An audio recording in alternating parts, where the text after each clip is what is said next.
hacer sus preguntas a través del chat o al finalizar la conferencia. Bienvenido, doctor.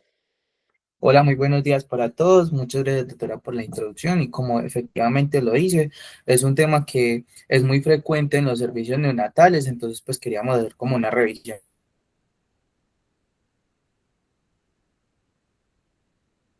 detallada de cuándo inicia el tratamiento. Entonces, inicia la práctica clínica. Entonces, ¿por qué es tan importante neonatos? Y es que la supervivencia de los neonatos ha mejorado con el paso de los años y la prematuridad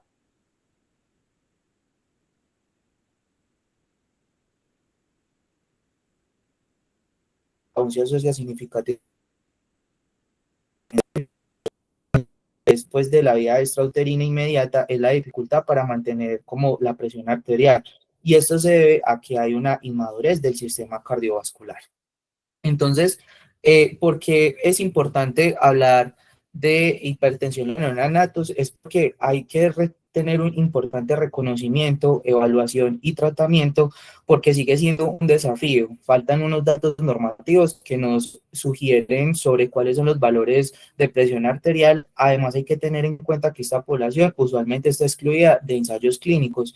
Y, y por lo consiguiente, pues los pacientes a veces no tienen como un adecuado manejo farmacológico. Entonces la hipertensión es relativamente infrecuente en esta población, pero los neonatos que son hipertensos están más propensos a desarrollar como enfermedades cardiovasculares y renales a largo plazo. Entonces, el objetivo que queremos llevar como en esta charla es primero definir cuál es el concepto de hipertensión arterial en el recién nacido. Vamos a reconocer cuáles son esos factores de riesgos que condicionan al desarrollo de la patología.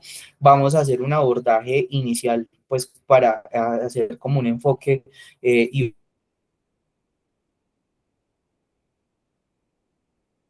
un diagnóstico.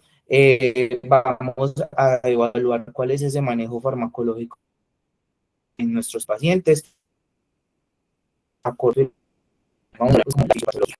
Entonces, para la ciencia, aunque la Academia Americana de Pediatría no recomienda la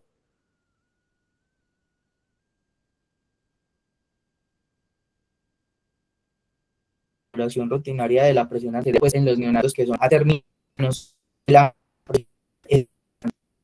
básicamente se ha informado que la hipertensión tiene una incidencia variable, pero con como muy bajos registros. Hay básicamente registros que reportan que se puede presentar al 0.2% más o que en los neonatos que son ingresados a una unidad de cuidados intensivos, pero a términos, y que aumenta del 3 al 4% en todos los neonatos que son prematuros que ingresan a una unidad de cuidados intensivos. Hay pocos estudios que dan como datos pues como muy claros. Sin embargo, hay un estudio que informó que el 1.4% de los pacientes que ingresaban a la unidad de neonatal prematuros desarrollaban hipertensión y que solamente un 1% de los neonatos que estaban a términos desarrollaban pues como hipertensión. Entonces, la definición de hipertensión básicamente se define como esa presión arterial sistólica o diastólica por encima del percentil 95, tanto para la edad o que está por encima de dos tensiones estándar para la edad gestacional. Es importante destacar que esos datos de la presión arterial son tomados de presión arterial normal, básicamente por datos estadísticos, y así facilita la identificación de esos lactantes que tengan una presión arterial superior a las esperadas en comparación con sus pares, teniendo en cuenta el sexo, el tamaño y la edad postconcepcional. Y también se define como hipertensión aguda grave cuando el paciente tiene una presión arterial por encima del percentil 99 para la edad. También ellos consideran que hay que tener en cuenta que cualquier cifra de presión arterial elevada con evidencia de disfunción orgánica también hace el diagnóstico de hipertensión grave. Y ellos hacen mucho hincapié en esos pacientes que tengan una presión entre el percentil 75 al 95, porque ellos consideran que esas presiones que pueden ser de normales a altas pueden generar un daño de órgano blanco y estos pacientes deben ser estudiados de manera, pues, como de manera ordenada. Entonces acá les traje un estudio que es a partir del cual se generaron las curvas de presión arterial en neonatos. Este estudio fue realizado en 1995 con el objetivo de establecer los valores normales de la presión arterial y determinar qué factores afectaban pues como la presión del paciente. Entonces este es un estudio prospectivo y se realizó en múltiples unidades de cuidados neonatales. Entonces en el estudio se incluyeron neonatos prematuros y neonatos a término y se midió si la presión arterial de forma estandarizada durante las primeras 24 horas de vida. Ellos clasificaron a los pacientes en 4 grupos. El primer grupo eran pacientes menores iguales a 28 semanas, el segundo grupo eran pacientes entre las 29 y 32 semanas y el tercer grupo pacientes entre las 33 y las 36 semanas y el grupo 4 los pacientes mayores o iguales a la semana 37. Ahí se dieron cuenta que la presión arterial aumentaba significativamente con la edad gestacional y pues obviamente con la edad postnatal, que a mayor edad gestacional, mayor serían las presiones tanto sistólicas como diastólicas.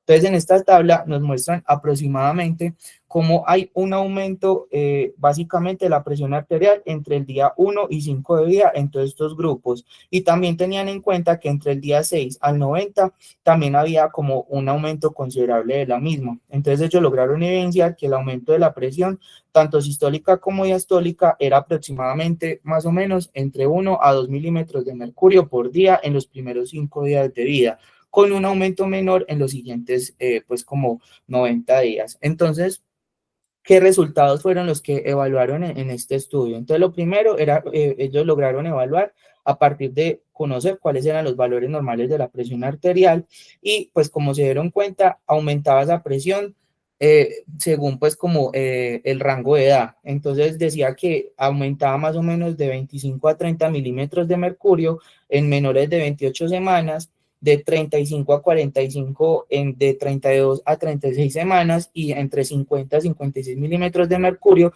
en pacientes mayores de 40 semanas. Entonces, como le dije anteriormente, ellos lo que documentaron es que esa presión arterial aumentaba entre 1 a 2 milímetros durante la primera semana de vida y que ya más o menos a la segunda semana de vida la presión arterial media se correlacionaba con el peso del paciente durante, pues como en el momento de, más que del nacimiento. Entonces, básicamente en el estudio se generaron estas tablas percentiladas más o menos entre el percentil 5, 50 y 95, y eso es evaluada según la edad gestacional y pues la edad postnatal. Entonces, estos valores pues se consideran hasta hoy como la base normativa para definir la hipertensión o hipertensión neonatal pues en las guías clínicas. Entonces, acá les traje pues como las tablas que se utilizan normalmente para evaluar pues como estas curvas. Entonces, ¿qué contribución pues tuvo este estudio para la clínica? Entonces, este es uno de los estudios más utilizados para establecer los valores normales de presión arterial a nivel en los neonatos. Ella sirve como base para interpretar y hacer lecturas en la unidad de cuidados intensivos y decir cuándo es momento de investigar o tratar pues como la hipertensión de nuestros pacientes, y también refuerza la necesidad de considerar tener como un contexto clínico y evaluar pues según la edad gestacional de nuestro paciente en qué pues percentiles está para esa presión arterial. Acá traje otro estudio que básicamente este estudio son las mismas tablas que resumen el estudio anterior y con lo que hoy evaluamos los percentiles de la presión arterial de los neonatos en las primeras 2 semanas de vida y grafican las presiones tanto del peso al nacer, edad gestacional y pues la edad postnatal. Entonces estas son como las mismas tablas, pero estas a partir de la segunda semana de vida. Que es importante tener en cuenta que posteriormente en el 2012 se realizaron pues como otros estudios donde analizaron el estudio que se había hecho anteriormente por el doctor Zubrov, donde unificaron la información obtenida desde las tablas de 1995 y lo agruparon pues en estas tablas con valores de referencia, tanto la presión arterial sistólica como la diastólica y la presión arterial media para niños a partir de la segunda semana de vida, pero acá era muy importante que ellos lo clasificaron en la gestacional entre la semana 26 a las 44 semanas de edad postnatal. Entonces, ellos definieron que básicamente la hipertensión era a partir del percentil 95 para la edad, pero que usted debía tomar 3 tomas, pues, o 3 mediciones consecutivas, y para ese momento ellos también evaluaron que definieron que había una hipertensión severa a partir del percentil 95, que era pues lo que ya se tenía en cuenta. Entonces, quise traer esta diapositiva porque en Colombia, por el contexto epidemiológico y normativo, el Ministerio de Salud y los programas de vigilancia perinatal, pues ellos evaluaron como esa viabilidad a la semana 24, lo que obligaba a incluir estos recién nacidos en los registros oficiales. Entonces, este es el Consenso Nacional de Prevención de Enfermedad Renal Crónica, básicamente fue publicado el 30 de octubre del 2021. Esta está en la evaluación de la función renal del periodo postnatal inmediato, y entonces como pues en Colombia tenemos unos datos estadísticos pues como diferentes a los de pues Estados Unidos o países muy desarrollados, entonces acá se conoce como límite de viabilidad desde la semana 26. Entonces, por eso en estas tablas incluyeron desde los pacientes desde la semana 26 de gestación. Entonces, para que se tengan en cuenta, y estas son las que, pues, normalmente son las que deberíamos guiarnos y para poder hacer como el diagnóstico de hipertensión. De esta manera, pues aparte, es muy importante pues como tenerlo en cuenta que aunque estas tablas internacionales parten de la semana 26, pues como le dije anteriormente, esa adaptación colombiana es desde la semana 24, porque permiten pues como que estos cálculos están limitados como a nuestra población. Entonces, esto es como para tenerlo pues como presente. Entonces, acá traje la guía que nosotros nos guiamos, la que les acabo de mostrar. Ellos tienen como un protocolo estandarizado y ellos dicen cómo es la manera correcta de tomar la presión arterial, pues como en el paciente en la unidad de cuidados intensivos, esto con el fin de evitar pues como sesgos y malas prácticas y a veces dar diagnósticos erróneos. Entonces ellos decían que usted debería tomarle la presión arterial cuando el bebé esté calmado, en decúbito prono, y que esté pues como cómodo, que la presión se debe tomar en el brazo pues en el miembro superior derecho, y que el brazalete debe cubrir al menos 2/3 de la longitud del brazo, y también debe abarcar como toda la circunferencia, y que el manguito se debe, pues como que se debe inflar más o menos a una circunferencia de 0,45 a 0,7, generalmente son 2 a 4 centímetros, que más adelante pues como que les mostraré. También esa presión arterial se debe, usted debe garantizar que cuando le esté tomando la presión arterial al neonato, pues esté tranquilo para evitar pues que periodos de irritabilidad, que son como un marcador no fiable de la presión arterial y puede dar pues como de manera errónea.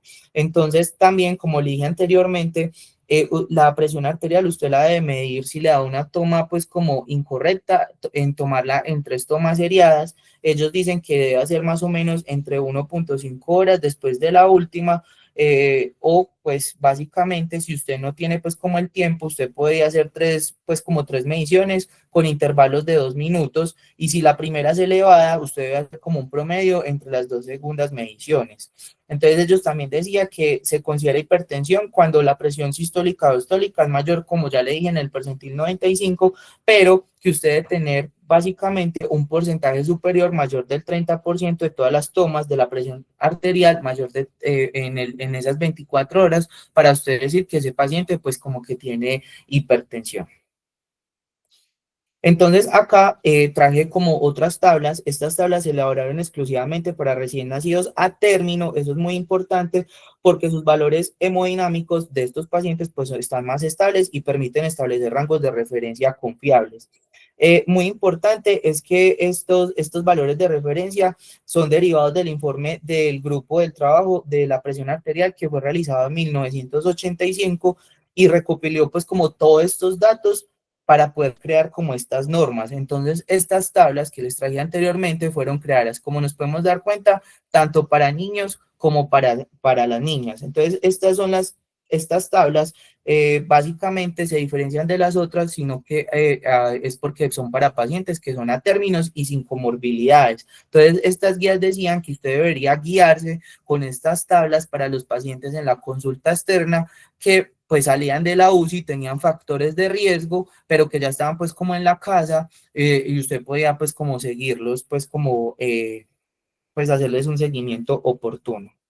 Entonces, ellos evaluaron como tenían unas variables y ellos evaluaron los pacientes entre los 0 a los 12 meses, y acá pues empezaron a mostrar los percentiles de 50, 90 y 95, tanto para la presión arterial sistólica como la diastólica. Entonces, ¿por qué estas tablas de presión? Ah, bueno, teniendo en cuenta también que estas tablas las hicieron a partir de toma de la presión arterial por Doppler. ¿Por qué? Porque estas era un método no invasivo, y pues que estos pacientes se les podía hacer seguimiento de manera ambulatoria.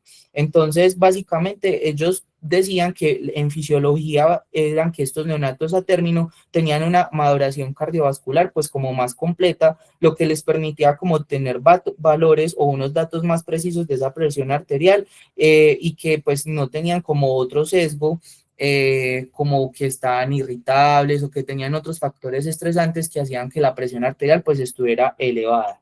Entonces, porque ellos también tenían en cuenta como estas tablas? Porque ellos lo que hicieron fue que se dieron cuenta que pues entre el periodo del nacimiento hasta los 2 meses, perdón, la presión arterial podía estar entre el percentil 72 o 90 en el percentil 50, y que luego se estabilizaba a 90 milímetros de mercurio en el percentil 50 y ya subía a 106 milímetros de mercurio entre el percentil 90 y 95. Entonces era muy importante porque ellos se dieron cuenta que estos factores en ellos se estabilizaba y podía hacerle como un seguimiento. Entonces, ¿cómo lo vamos a interpretar? Como le dije anteriormente, este es un seguimiento para los pacientes ambulatorios que tengan factores de riesgo, y pues que nosotros deberíamos guiarnos ya como por estas tablas. Entonces acá les traje como básicamente como una tabla a modo de resumen de lo que deberíamos utilizar y cómo guiarnos para el seguimiento de estos pacientes con hipertensión arterial o que tengan factores de riesgo. Entonces, ¿qué es importante acá? Que en esta tablita yo quería enumerar como cuáles eran esos factores de riesgo que condicionaban al desarrollo de hipertensión. Entonces, uno de los más importantes es que es la prematuridad del bajo peso. Entonces, ¿por qué? Porque ellos tienen una mayor vulnerabilidad secundaria a su inmadurez renal y vascular, y es muy importante tener en cuenta que ese bajo peso también se asocia también a alteraciones en la regulación de la presión arterial. Otra causa muy importante de factor de riesgo se conoce pues en nuestras unidades neonatales, es la displasia broncopulmonar, porque eso, pues estos pacientes están condicionados a esa hipoxia persistente y a esos cambios o esa remodelación vascular. Entonces estos pacientes también tienen como mucho factor de riesgo para desarrollar hipertensión neonatal. También los pacientes que tenemos en la unidad, esos pacientes que les hacemos catéteres umbilicales, sean arteriales o por vena, pueden generar también el riesgo de trombosis, estenosis o alteración de ese flujo renal, que son otros factores que son pues como iatrogénicos que condicionan pues como el desarrollo de hipertensión. Y ya pues obviamente tenemos nuestros pacientes que tengan enfermedades renales congénitas o adquiridas, pues que también condicionan o tienen un factor predisponente para el desarrollo de hipertensión. Y si ya nos vamos por sistemas, también hay otros factores de riesgo de esas cardiopatías que son de tipo congénito, o pues como nuestros pacientes en las unidades de cuidados intensivos están expuestos a múltiples usos de medicamentos, entonces también el uso de vasopresores, de corticosteroides, de cafeína, esos son como efectos secundarios, nos puede elevar la presión arterial. O cuando ya iniciamos el manejo de líquidos, esto es muy importante tenerlo en cuenta porque la sobrecarga de volumen también aumenta el riesgo de que pues nuestros pacientes vayan a desarrollar hipertensión. Y también pues un factor de riesgo que no podemos aislar son como esos factores de riesgo, tanto esas náuseas perinatales que tuvo el paciente como esos factores maternos. Entonces es muy importante. Entonces, quise como ya teniendo en cuenta que ya hicimos como un examen o una idea de esos factores de riesgo, yo quise traerles como estos mapas mentales, pues como para que nos quedara la idea de qué pasa en la fisiopatología y en el desarrollo de la hipertensión, pero también vas partiendo desde lo normal, desde el periodo neonatal. Entonces, es muy importante tener en cuenta que el desarrollo renal, como ya sabíamos, aparece a partir de la aparición del conducto de Wolff durante la tercera semana de gestación, y este conducto forma lo que conocemos como el pronefro, mesonefros y el metanefros. Entonces, en las dos primeras de estas estructuras, estas involucionan. Entonces, pues como ya les dije, a partir de este conducto, el pronefro se desarrolla de manera pues como primero, y luego regresa hacia la semana 5 de gestación, y posteriormente el mesonefros aparece alrededor entre la tercera y cuarta semana de gestación, pero se degenera y desaparece entre la semana quinta a la 12. Y ya, pues como lo dije, ese mesonefros no cumple pues como ninguna función. Sin embargo, en el hombre da como el origen a los túbulos eferentes pues de la gónada, el epidimo y el conducto deferente. Y el metanefros, que es lo que conocemos como el riñón definitivo, se desarrolla caudalmente a partir de la semana 4 y 5 de gestación. Entonces tenemos también en cuenta que esa yema ureteral hace como una evaginación del metanefros, y es la que interactúa con ese mesenquima metanéfrico, y a través de unas señales moleculares y complejas y estrictas reguladas es lo que genera como esas ramificaciones que son pues lo que conocemos como que nos ayuda pues como a regular esa presión. Entonces, acá les traje que a medida, pues acá es como el resumen de todo lo que les acabé de hablar. Entonces, ¿qué es importante? A medida que progresa la morfogénesis, porque genera esa ramificación, aumenta el número máximo de numeral de, pues, como de nefronas. Entonces, esto en individuos sanos, normalmente es más o menos de 2.000 a casi 2 millones de nefronas por riñón. Entonces, en la morfogénesis por ramificación se lleva a cabo durante el segundo trimestre hasta la semana 36, y se sabe que pues a partir de esta semana no se forman como nuevas nefronas.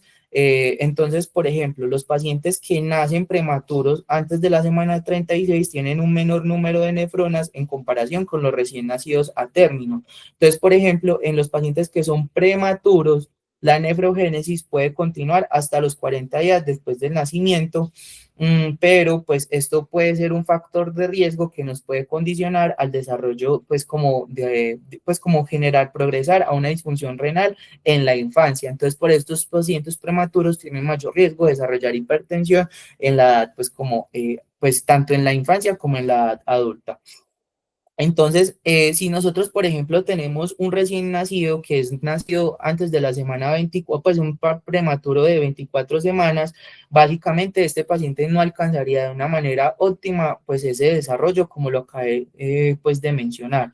Entonces, ellos son más susceptibles de desarrollar pues entre las principales causas una lesión renal aguda, si el paciente entra en periodos de inestabilidad clínica. Entonces, si yo tengo un paciente que desarrolla una lesión renal y posteriormente él recupera, estos pacientes hacen como una maduración compensatoria de manera acelerada. Es decir, que esas nefronas van sufriendo como una hipertrofia y se van volviendo hacen como un proceso que se conoce como hiperfiltración para poder ayudar a mantener esa función renal. Esto va a condicionar pues como a la aparición de ese daño, de ese daño renal.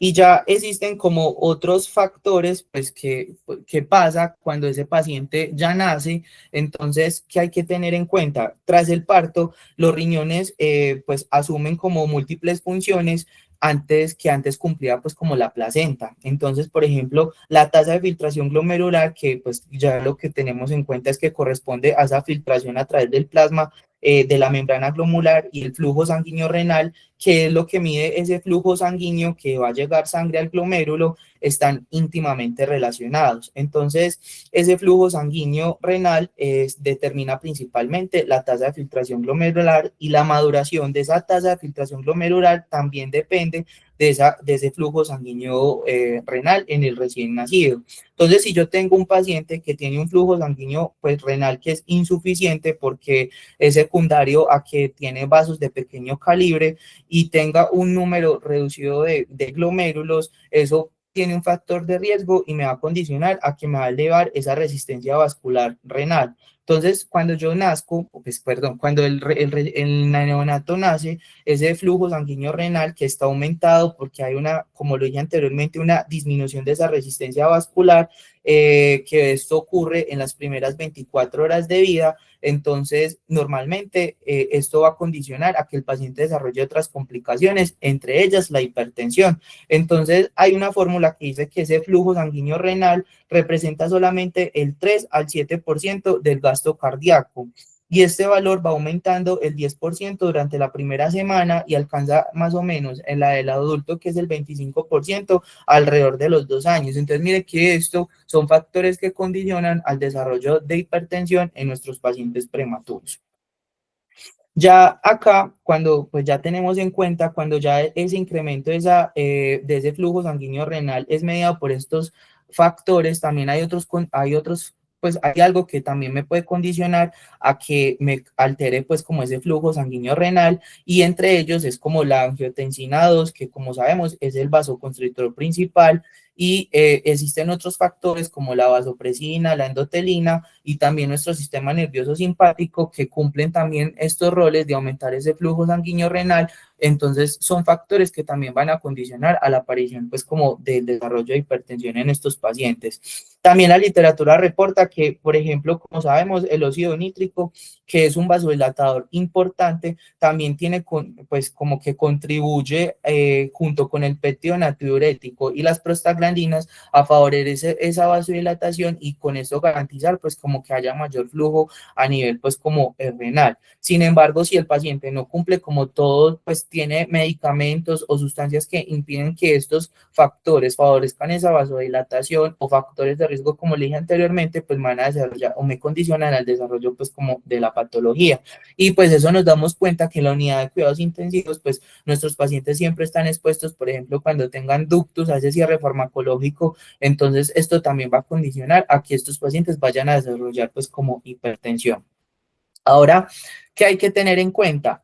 Como le dije, hay unos cambios fisiológicos de esa presión arterial. Ya conocimos pues qué sucede en ese proceso de adaptación, pero cuando mi paciente ya tiene esa transición de la circulación fetal a la neonatal, básicamente al nacer, como sabemos, se va a cerrar como ese conducto arterioso, el foramen oval y el conducto venoso, lo que redije como ese flujo sanguíneo de la circulación sea como mucho más eficiente. Eso es muy importante tenerlo en cuenta, porque esto genera un aumento de la resistencia vascular sistémica y una disminución de la resistencia pulmonar. Entonces, esto es una condición que nos puede elevar la presión arterial pues cuando nuestro neonato nace. Entonces, digamos que eso es como un cambio fisiológico.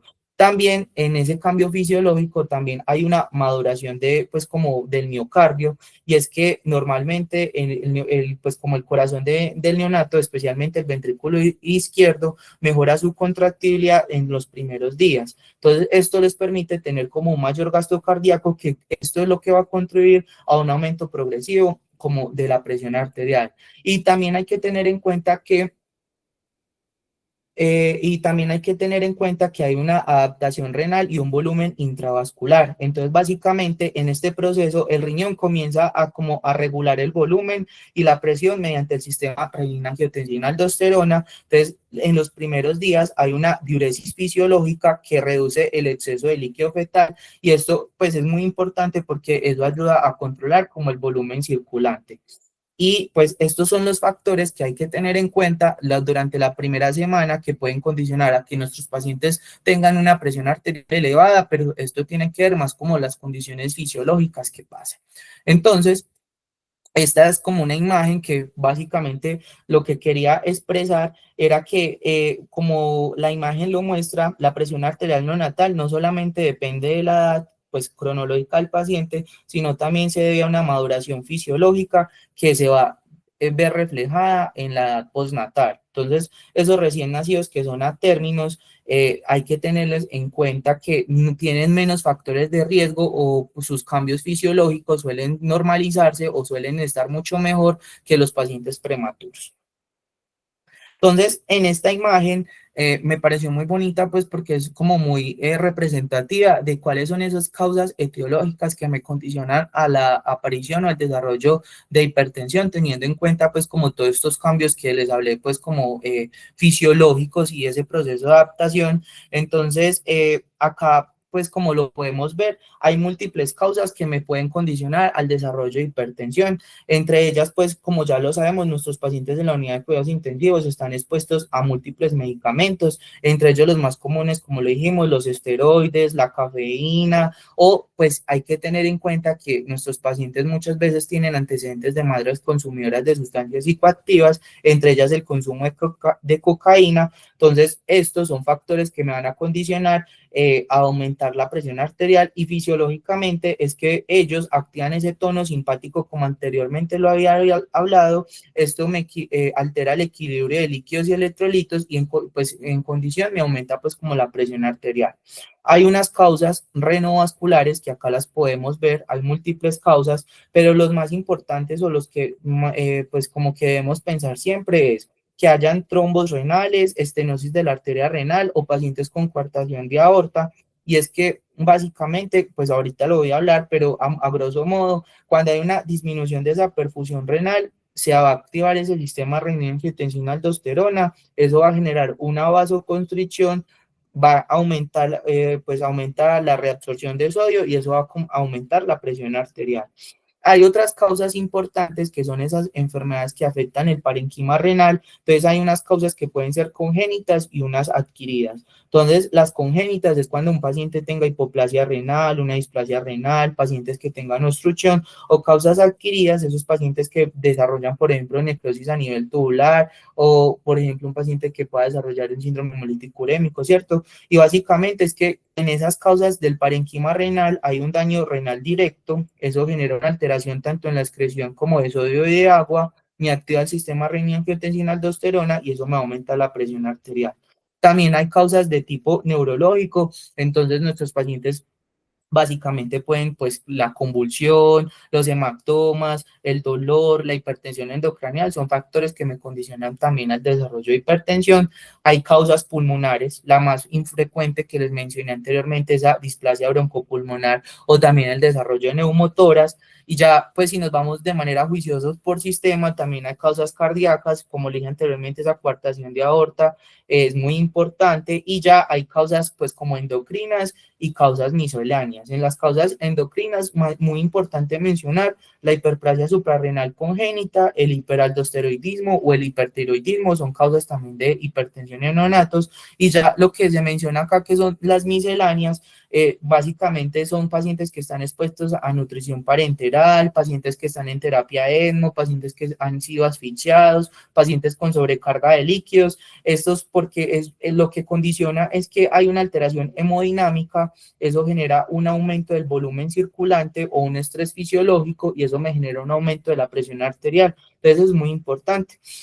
Entonces, ¿qué quiero tener en cuenta? Que la hipertensión puede tener múltiples causas que van desde pues, causas farmacológicas hasta daño renal, pueden, y que usted debe ser muy juicioso, como irse revisando sistema por sistema para descartar las causas más importantes de nuestro paciente, y por eso realizar como un abordaje pues como importante. Entonces, acá yo les quise traer, pues era un poco difícil como encontrar imágenes alusivas como a la fisiopatología de estas causas, entonces quise traerles como cuadritos que sean mucho más fáciles de interpretar. Entonces, ¿qué pasa con la prematuridad o los pacientes que tienen restricción de crecimiento intrauterino, y por qué estos pacientes van a desarrollar como hipertensión como arterial? Entonces, normalmente cuando este feto o cuando el recién nacido nace, ¿cierto? Cuando se enfrenta a un ambiente hostil porque hay poca nutrición, hipoxia o estrés, el cerebro, pues nuestro cuerpo lo que hace es que prioriza órganos principales como el cerebro y sacrifica a otros como son el riñón. Entonces eso hace que haya una menor perfusión a nivel renal, y eso, esa menor perfusión es lo que activa como el sistema renina-angiotensina-aldosterona, y en consecuencia se genera una vasoconstricción, eso ayuda a la, pues como que retiene sodio y aumenta la hipertensión arterial.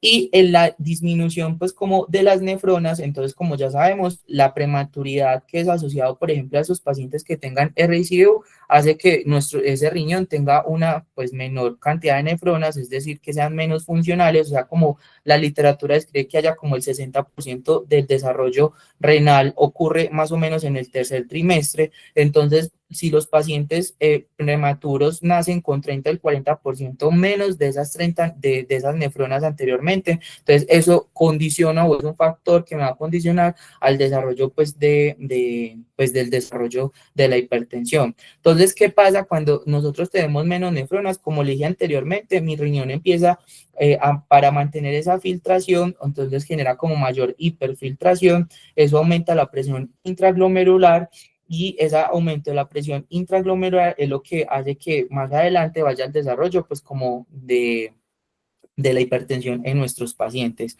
También hay una maduración incompleta del manejo del sodio y en estos pacientes es muy importante que hay mayor disfunción endotelial. Entonces, por ejemplo, un paciente que pues que tiene antecedente de RCU, en ellos disminuye como el óxido nítrico y aumenta la endotelina. Eso genera como un estrés oxidativo, eso aumenta el tono vascular, eso me genera una vasoconstricción persistente y eso me va a condicionar al desarrollo de hipertensión. Y en estos pacientes también es muy importante que hay una alteración en la microvasculatura, por lo que pues como los que les acabé de decir.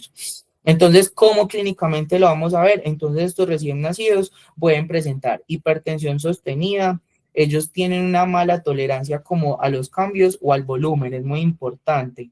Ellos como le dije anteriormente, tienen tendencia a hacer un daño renal de manera precoz y tienen mayor riesgo de generar hipertensión y enfermedad renal, pues como crónica en la edad avanzada, pues como en la infancia y en la adultez.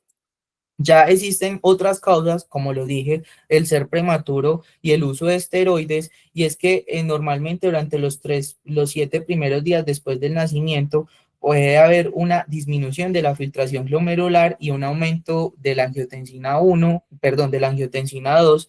Entonces, esa exposición puede manifestarse con una disfunción, pues que puede ser tanto miocárdica y generar esa hipertensión sistémica, porque hay una como disregulación del sistema renina-angiotensina-aldosterona. Entonces, como ya sabemos, si yo soy un paciente que soy prematuro y tengo un desarrollo renal incompleto, entonces tengo menor, pues como nefrogénesis, ¿cierto? Eso me va a llevar que haya un aumento de esa hiperfiltración, entonces esto condiciona el desarrollo, pues como, pues del desarrollo de la hipertensión, que ya pues lo he dicho. Entonces acá está como a modo de resumen que debemos tener en cuenta y qué pasa pues con cuáles son esas consecuencias fisiológicas que pues la hemos hablado durante la fisiopatología. Ya hay que tener en cuenta que cuando hablamos ya cuando hay una enfermedad congénita del parenquima renal, ¿por qué me va a condicionar al desarrollo de hipertensión neonatal? Y es que básicamente, como le dije, ese parenquima renal es parte funcional del riñón. Y ya sabemos que ahí están pues como las nefronas y los glomérulos. Si hay una malformación congénita, por ejemplo, si yo tengo un paciente con hipoplasia, displasia, tiene quistes, el riñón pues no se desarrolla de manera, o su tejido no se desarrolla de manera adecuada. Entonces hay menor número de nefronas, entonces esto hace que mi riñón genere mayor hiperfiltración para mantener como esa función, y ese esfuerzo va a generar pues como un desequilibrio. Ya otra causa es pues el cateterismo, la otra causa de la displasia broncopulmonar que ya le habíamos hablado, la otra causa es la coartación de aorta y pues que ya también lo habíamos tenido en cuenta, y ya las relaciones con el sistema endocrino para que lo tengamos pues como presente. Entonces, que las guías dicen que usted cómo debería hacer esa medición de la presión arterial en el paciente. Entonces ellos dicen que usted tenía dos métodos, el método invasivo y el método no invasivo. Entonces el método invasivo es importante tenerlo en cuenta, que se utiliza solamente en pacientes que están críticamente enfermos o que dicen que tengan una presión arterial media menor del percentil 30. Eso es muy importante tenerlo en cuenta porque estas mediciones deben ser realizadas por un personal entrenado pues, en lugares pues, especializados, porque son pacientes que deben tener una monitorización continua y que normalmente pues, en nuestras unidades de cuidados intensivos no las pues, como utilizamos. Los vasos más utilizados para hacer estas mediciones son la arteria umbilical, la arteria radial y la arteria tibial posterior, y como lo dije, están indicados básicamente en pacientes que están inestables o críticamente enfermos, o esos pacientes que tengan una presión arterial menor de 30 milímetros de mercurio. Entonces, ya para el método invasivo, el método no invasivo, que es el que utilizamos más en nuestra unidad de cuidados intensivos, existen como unas técnicas que ya anteriormente los mencioné para que lo tengamos en cuenta. Esta tiene un factor de riesgo que a veces puede subestimar el valor de la presión de nuestros neonatos, entonces por eso es tan importante adherirnos como al protocolo para que lo hagamos de manera oportuna y evitar pues como complicaciones. Entonces acá traje como este cuadrito donde dicen cuál es el tamaño indicado del brazalete para la toma de nuestro paciente y así evitar como sesgos pues a la hora de la toma de la presión arterial. Y ya quise traerles este artículo que me pareció importante porque ¿qué está pasando con la nueva era?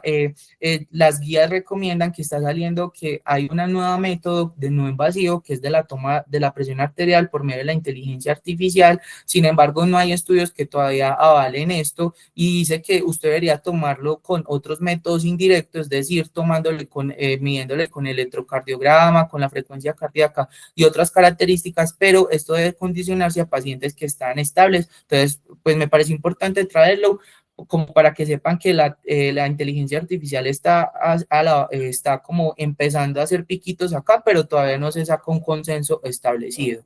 Acá les trae como esta imagen alusiva de que los dos métodos, cómo se debe hacer.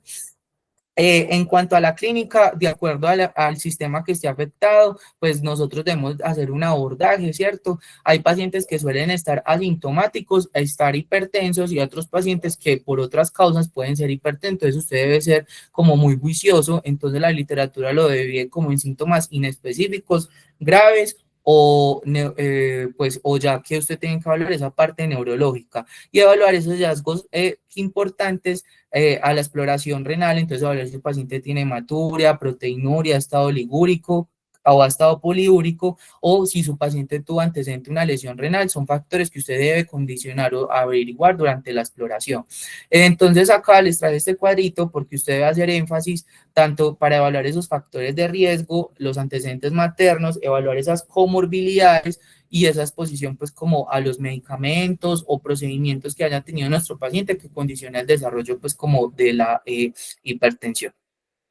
Entonces, pues acá les traje como qué es lo que usted debería realizar como para hacer el enfoque de su paciente. Entonces, hay unos laboratorios y unas ayudas diagnósticas que nos ayudan pues como al seguimiento de nuestros pacientes. Entonces, pues, lo primero es pedirle un uranálisis, un electrolito, y si ya usted hizo un examen exhaustivo, entonces empezar a enfocar su paciente de manera detallada para ver qué son los exámenes que debe solicitar y qué estudios pues le facilitan el diagnóstico.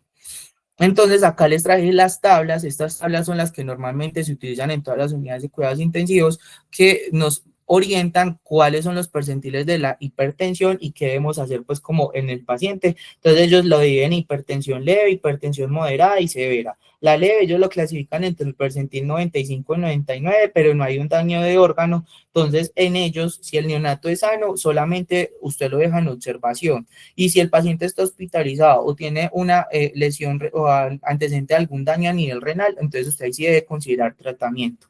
La hipertensión moderada, básicamente usted debe evaluar si su paciente tiene un daño de órgano blanco, entonces mirar si su paciente requiere tratamiento oral o intravenoso. Y la hipertensión severa, como le dije anteriormente, está entre el percentil 99. Esos pacientes, a pesar de que no tengan ninguna manifestación, deben recibir tratamiento oral, o si están muy enfermos o tienen compromiso de órgano blanco, el tratamiento es de manera intravenosa.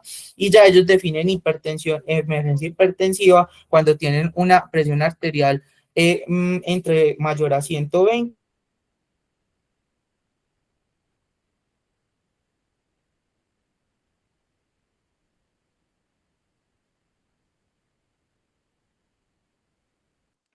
Disculpen un momentico, perdón que se me cayó la señal.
Démosle unos segunditos a Juan Esteban que tiene dificultades técnicas.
Disculpen, ¿me ven la pantalla, por favor? Sí, se ve bien y se te escucha bien. Sí, Adelante. Juancho. Listo, me disculpo anteriormente, tuve problemas con la red. Ya vamos a terminar la charla. Entonces, como les dije, pues básicamente para esta tabla nos acondiciona cómo debemos hacer como el seguimiento de nuestros pacientes. Entonces, en el tratamiento, básicamente antes de iniciar el manejo, usted debe descartar principalmente pues estos factores que menciono en esta tabla, que son factores de riesgo que condicionan que mi paciente también pueda desarrollar pues como que estar hipertenso al momento de la toma. Cuando usted ya hizo como una valoración general, entonces usted miren, debe mirar si su paciente requiere tratamiento, no requiere tratamiento, entonces eso va muy ligado a lo que les dije anteriormente, basado en la tabla y en la condición clínica de su paciente. Entonces acá les traje como esta guía, esta es la guía inglesa. Ella tiene pues salió en el 2020 y tuvo una modificación en el 2024, donde ellos establecían cuáles eran pues los valores de referencia de hipertensión, que fue lo que les acabé de mencionar, y qué pacientes se beneficiaban del tratamiento oral o el tratamiento endovenoso, y también daban pues como que caracterizaban cuál era la primera línea de tratamiento. Entonces, básicamente ellos decían que si usted iba a iniciar la vía oral, el principal, si su paciente se le inicia la vía oral y su condición clínica lo permite, el primer tratamiento sería, la primera línea sería el amlodipino. La dosis, pues ya sabemos que es un bloqueador de los canales de calcio, su dosis es de 0,05 a 1 miligramo por kilo, y muy importante es que se puede dar cada 24 horas o se puede ir cada 12 horas si se requiere con un mayor control. Que es importante tener en cuenta que tiene un mecanismo, pues como un inicio de acción lento, entonces se puede ir hasta 48 horas, tiene una ventaja que tiene una buena tolerancia y no requiere ajuste renal inmediato, y es muy seguro en pacientes antes de la semana 44, como para que lo tengamos presente. Como segunda línea, establecen el manejo del propanolol, la dosis es de 0,5 a 1 miligramo, la puede dar cada 8 o cada 6 o cada 8 horas, básicamente. En estos ellos dicen que es una hipertensión que usted puede tener compromiso del sistema simpático, entonces generalmente los pacientes que tengan hipertiroidismo, taquicardia, las precauciones es que puede generar bradicardia e insuficiencia cardíaca en el paciente, entonces para tenerlo en cuenta. Ellos hacen un punto importante en la presentación que dicen que el nifedipino usted lo podría utilizar, pero que hay un uso puntual, entonces básicamente ellos dicen que solamente deben considerar el uso de nifedipino si la presión arterial sistólica es mayor de 120 y no se debe utilizar como un tratamiento de mantenimiento, pero que se podía pues como utilizar. ¿Por qué no se utiliza? Pues como no es la primera línea, porque su inicio es rápido, pero su duración es corta, entonces eso puede generar como unas fluctuaciones bruscas en la presión arterial y también aumenta el riesgo de hipoperfusión cerebral, especialmente en los pacientes prematuros. Entonces, usted no puede hacer como un control sostenido, entonces aumenta pues como el factor de riesgo. Y pues ellos dicen que los IECA, pues usted no los debería utilizar antes de la semana 44 por el alto riesgo de lesión renal, que ya pues ya lo sabemos en la fisiopatología. En cuanto al tratamiento endovenoso, ellos hablan que el primer agente, lo ideal es utilizarlo, es la hidralazina, ya sabemos que es un vasodilatador, es como la primera línea, la dosis es de 0.1 a 0.2 miligramos por kilo cada 4, cada 6 horas. Muy importante es que no se debe administrar con dextrosa porque pierde pues como su eficacia. El segundo medicamento que ellos hablan es el abetalol, es un bloqueador alfa y beta. La dosis es de 0.2 a 1 miligramo cada 6 horas o cada 8 horas, o también se puede hacer en infusión continua, pero una dosis diferente que es a 0.25 a 3 miligramos por kilo. Y ya hablan del manejo del nitroprusiato, también es como la tercera línea. También es muy importante tener en cuenta que estos pacientes requieren como una monitorización estricta por por el alto riesgo de la toxicidad por cianuro, entonces para tenerlo en cuenta. Y acá pues como les traje un cuadrito a modo de resumen de las dosis utilizadas. Ya cuando hablamos de intervenciones quirúrgicas, ya es cuando hay unas indicaciones, por ejemplo, nuestros pacientes tienen coartación de aorta, trombosis de la arteria renal, malformaciones vasculares o renales o tumores productores de catecolaminas, que sabemos que la hipertensión no se va a controlar y requieren pues como esas intervenciones. Ya el pronóstico de nuestros pacientes normalmente suele ser bueno, y también eso depende mucho de la etiología del paciente. Hay que hacer un adecuado seguimiento, es muy importante durante la infancia y la adolescencia y en esos recién nacidos prematuros que tienen pues como esos factores de riesgo. Usted debe evaluar pues cuáles son las causas y cómo es el método ideal para tomar la presión arterial. Entonces, como conclusión, la hipertensión en neonatos es poco frecuente, pero ha ido aumentando su incidencia. La medición de la presión arterial es el pilar importante para usted ser mucho más preciso. Debe reconocer muy bien esos factores de riesgo, debe evaluar cuáles son esas causas de hipertensión secundaria como pediatra pues para hacer un adecuado enfoque y debe conocer muy bien cuál es la primera línea de tratamiento para pues hacer como evitar la polifarmacia y poder hacer pues como ese seguimiento y ese tratamiento oportuno a nuestros pacientes. Muchas gracias y me disculpo nuevamente. Juan, muchísimas gracias por tu presentación, excelente. Creo que nos has dado datos muy importantes sobre cómo debemos abordar estos pacientes. Yo voy a hacer solo algunos comentarios. Lo primero es que cuando a nosotros nos llaman al servicio de recién nacidos a valorar pacientes hipertensos, uno debe tener en cuenta que muchas veces las enfermeras no tienen el mismo tiempo ni disponibilidad que tenemos nosotros, porque ellos tienen muchos pacientes. Entonces, muchas veces es difícil tener tomas de presiones arteriales en condiciones óptimas cuando yo tengo que estar a cargo de tantos niños. Así que lo primero que nosotros hacemos es ir y tratar de tomar la presión arterial como debería ser, obviamente porque nosotros tenemos el tiempo disponible para hacerlo. Entonces, lo primero es, antes de tomar decisiones sobre iniciar medicación antihipertensiva, hay que ir a tomar el paciente, verificar que tiene un manguito adecuado. En la unidad neonatal casi siempre toman las presiones en los miembros inferiores, entonces lo primero que hay que hacer es ir y cambiar el manguito y hacer una verificación tomando las presiones en miembros superiores, haciendo 3 tomas y sacando un promedio. Y obviamente tener un poco de paciencia, esperar a que hacer diferentes maniobras para que el niño esté tranquilo, para que el niño esté calmado, porque es muy difícil tomar decisiones con presiones de valores de presión arterial cuando han sido tomadas en miembros inferiores y sabemos que el niño está muy irritable. Entonces la recomendación es, si yo no puedo tomar las presiones en unas condiciones óptimas, debo esperar antes de tomar decisiones y arrancar tratamiento antihipertensivo. Lo segundo que mencionaste me parece muy importante es que, digamos que los últimos documentos ya nos hablan de un valor también de crisis hipertensiva o hipertensión arterial aguda grave en recién nacidos. Y tenemos que grabarnos ese valor de 120-90 como ese valor límite en el cual nosotros tenemos que empezar a pensar que nuestro paciente se enfrenta a una crisis hipertensiva y hay que tener, digamos, hay que iniciar tratamiento oportuno con medicamentos que tengan un inicio de acción rápido, como tú lo mencionaste, y algunos, o tratamiento endovenoso si tiene compromiso de órgano blando.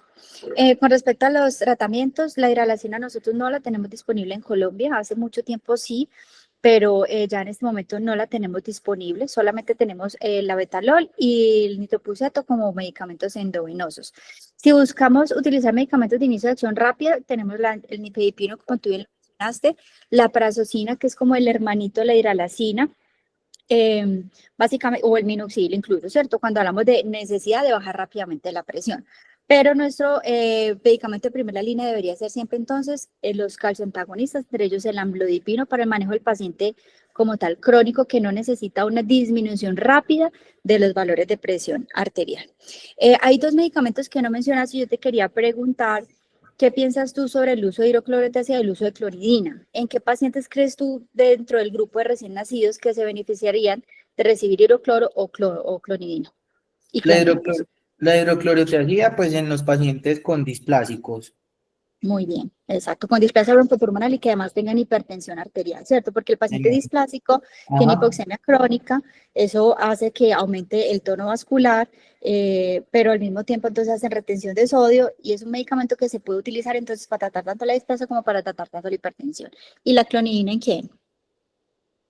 En los pacientes con síndrome de abstinencia, pues que tengan Exacto. hipertensión y síndrome de abstinencia. Exactamente. ¿Cómo se da cuenta uno? Porque son pacientes que además de hacer hipertensión hacen taquicardia. Recuerden que la respuesta fisiológica normal cuando uno está muy hipertenso es hacer bradicardia, pero característicamente el paciente que está abstinente y en la unidad de recién nacidos, pues obviamente vamos a encontrar pacientes con ventilación prolongada, con uso prolongado de sedación, o sea que son pacientes que sí podemos encontrar ahí. Y si vemos que claramente el paciente tiene abstinencia aplicando diferentes pues esfuerzos o escalas, digamos que una muy buena opción sería utilizar la clonidina, como, incluso como primera línea. Sí, Bueno, señor. yo te felicito, muchas gracias, quedo atenta si alguien tiene algún comentario o alguna pregunta para el doctor.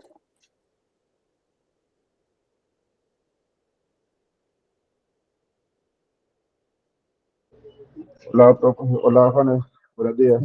Buenos días. Felicitaciones por la presentación. Juanes, yo quería hacerte una pregunta o a la profe.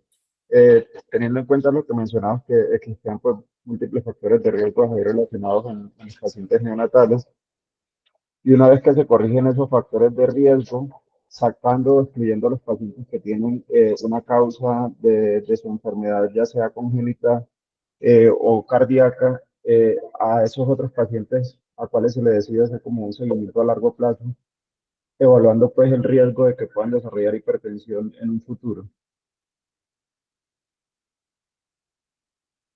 Juan, ¿qué piensas? Pues si yo tengo un paciente que nació prematuro, que nació pues o es displásico o recibió esteroides o el seguimiento de estos pacientes es pues después del alta lo recomiendan las guías que usted lo podría hacer cada 3 o cada 4 semanas. O hay una guía que leí que también decía que el seguimiento cada 6 semanas de estos pacientes con evaluando esa función renal, con el pues principalmente evaluando la microalbuminuria que de estos pacientes, es como el seguimiento. Listo, la Falta doctora más. Ana tiene la manito levantada. Bueno, Juan, muy buenos días para todos. Felicitaciones, una gran exposición. Hiciste pues un desglose como muy completo de todo el temario. Te felicito, sé que fue un gran esfuerzo. Bueno, con respecto a la pregunta, entonces estos pacientes tienen pues una morbilidad aguda por la hipertensión arterial que generalmente es secundaria en esos pacientes. Entonces, como decía Juan, hay que tratar de buscar la etiología, si son medicamentos, si es dolor, si es abstinencia, si es displasia, si es sobrecarga. Eh, También tener en cuenta que estos pacientes, cuando son prematuros, eh, Parte del tamizaje de las 40 semanas de la oligonefronía es detectar si tienen hipertensión arterial. Esto, si los pacientes persisten con el hallazgo, o sea, si en algún momento tuvieron hipertensión, pero estos pacientes persisten y nosotros tenemos que estarle perpetuando los antihipertensivos o ajustando los antihipertensivos, no los hemos podido desmontar. Este paciente tiene un riesgo potencial de enfermedad cardiovascular en la edad adulta temprana. Entonces, en esos pacientes hay que hacerles un seguimiento pues como estrecho. En principio, si se van sin hipertensión arterial, uno pudiera verlos más o menos en 2 o 3 meses, pero si se van hipertensos, la idea es que los pudiéramos ver idealmente mensualmente o bimensualmente, porque hay que hacerle ajuste a los medicamentos antihipertensivos. Recuerden que estar en la unidad de cuidado intensivo o en hospitalización, así sean neonatos, es un estresor. Ellos no están en su condición basal, en la tranquilidad de su casa, no hay pitos, no hay gente hablando, no hay todo el mundo manipulándolos ni sacándoles sangre a toda hora. Entonces se supone que cuando van a la casa van a estar más tranquilos, probablemente ya vamos a desmontar el manejo antihipertensivo, pero si ellos persisten hipertensos, son pacientes con un potencial riesgo cardiovascular en la edad adulta. No sé si contesté tu pregunta. Sí, profe, muchas gracias. Muchas gracias. Gracias. ¿Alguien tiene algún otro comentario o alguna pregunta? Bueno, recuerden que tenemos entonces unas tablas que están establecidas. Yo creo que el éxito es que todos hablemos el mismo idioma.